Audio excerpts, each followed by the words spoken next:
Я до последнего думал, что все просто нахрен сошли с ума. Ну какой может быть кайф держать в руках картонный фотоаппарат, подумал я изначально. Но как заядлый любитель фотографий, признаюсь честно, с каждым разом я видел новые ролики и думал, нет, ну когда-нибудь мне стоит это попробовать. И вот, собственно говоря, этот момент настал. Сказать, что я в полнейшем восторге от этой интриги, которая сохраняется на протяжении всего дня, пока ты не приедешь домой вечером и не вставишь флешку ноутбук, это ничего не сказать, друзья. В общем, можете сколько угодно крутить у виска, но это легендарный пейпершут, и я наконец-таки его попробовал.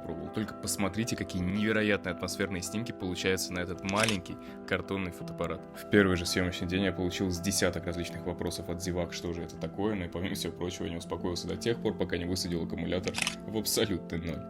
Папшу невероятно повезло, потому что его первые снимки он делает просто в каком-то легендарном месте в центре Питера на Невском.